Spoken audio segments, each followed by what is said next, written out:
Hi, welcome to IBC 2017.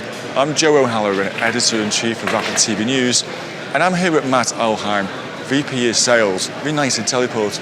Matt, welcome to IBC. Thank you. Now, it's been an interesting year for the satellite market, given there's no major sporting events, but there seems to be like a flurry of business. What's been the general trends?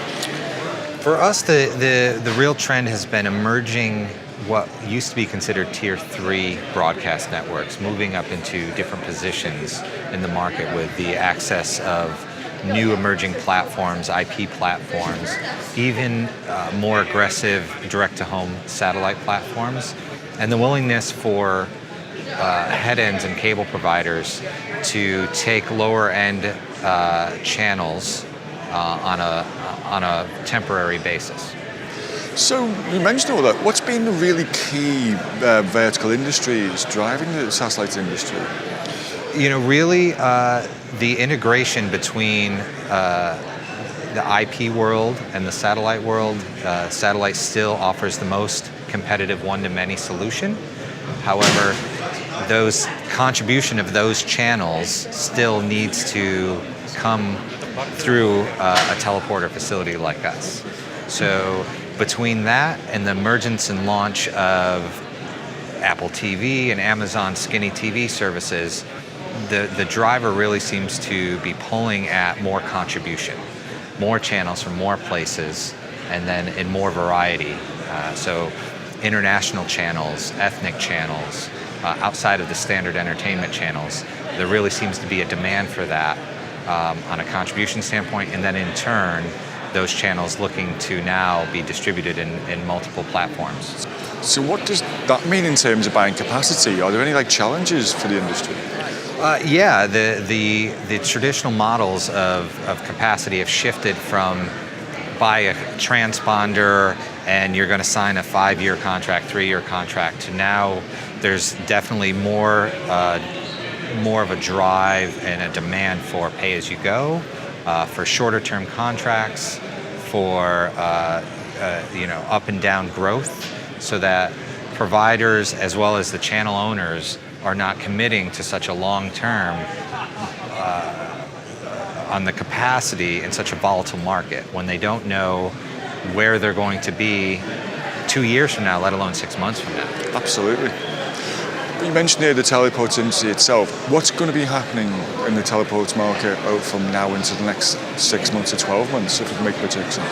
You know, I think it's really the transition and the demand for high throughput satellites is definitely something that is going to be driving a lot of new business, and again, that whole consolidation, doing more with less mentality.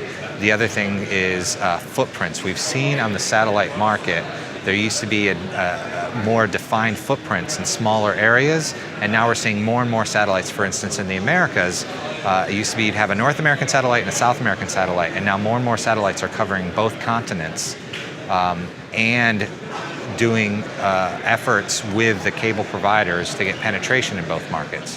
In the past, there were some satellites that did that, but they were stronger in one continent or the other, and now there's really the push from the satellite providers to create a network neighborhood that covers all north to south. And now even Europe, you're starting to see that and expand further east on their satellite footprints. The arc is getting more complex, but correct. And so they're going higher orbit satellites, higher throughput satellites, and it's not unheard of now to have a satellite that covers all of Europe.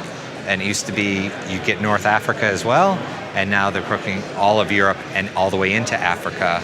And it's not just an occasional use. These are broadcast platforms that now they're getting buy-in from the head ends to take channels from those instead of the traditional ones that focus just on a smaller region. Given all this complexity, we stand here at IBC 2017. What's United Teleport doing to address this? Well, we've really made moves to position ourselves as a network originator, so more play-out services to come from. And then instead of focusing in the past like our competitors traditionally had done in vast fiber networks and multiple teleports in multiple locations, we're focusing more on being very good at the markets that we serve in the Americas and aligning ourselves with strategic partners, like-minded providers that we can work with, that we complement each other. So instead of trying to be the massive infrastructure, massive overhead company, do what we do well best and work with others that do what they do well best, and find synergies where we can combine our services and offer a bigger service offering to our customers. One market that we know you've been really active in is Latin America. Tell us what's going on down there. So out of the 600 channels or so that we process through our facility and create over 7,000 streams, roughly 25-30% of those are Spanish language Latin American channels. Out of our close to 60 playout channels, almost half of those Spanish language Latin American channels. We have a strong understanding of that market, and then in delivery to that market, the market is really demanding more HD content. They're demanding, so they're really coming along in terms of a growth market for the broadcast industry, and we just happen to be in our location in Miami right on top of that, and right in the thick of things with what it takes to distribute a channel effectively there and to the right audience. Seeing any Ultra HD yet? We do have some Ultra HD content that is coming out of our facility. I still don't think that the market in general is ready for prime time. If you look at the Ultra HD content that is out now, where you're getting consumer traction is really on the OTT side, so your Netflix, your YouTube. But all the Ultra HD content that is on satellite right now, most of that is really spec. I mean, the satellite providers are giving the capacity at no charge to try to build the market.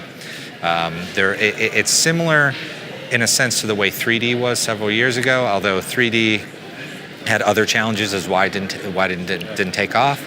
But Ultra HD, the business model still isn't there yet. It's still extremely costly for a network to operate an Ultra HD channel. Content in itself is getting cheaper to produce, but the equipment to encode it, to transmit it, the amount of satellite capacity you need, and the receiver side to take all that in, there's still no business model that the consumer is willing to pay for. So the consumer will buy the 4K TV, but ask them to pay quadruple, triple for their bill to their head-end provider. That's not going to happen anytime soon. That's a good prediction. And finally, finishing on more predictions, how do you see the general market in 12 months?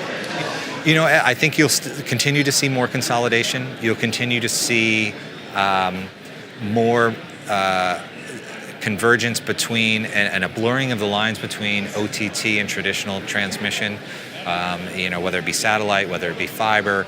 But the consumer wants to be able to start watching something on their home television, move it to their phone, their tablet, their computer. So you will see an ongoing convergence of that. But what you're seeing is the big backers, the Apples, the Amazons, the people who have the money to go through. There's still that demand for linear television channels. Now, whether they're bringing that across to a stream pipe, at the end of the day, it still hits a satellite at some point. So satellite's not going away anytime soon. Should hope not. Matt, thank you very much. Thank you. And thank you for watching.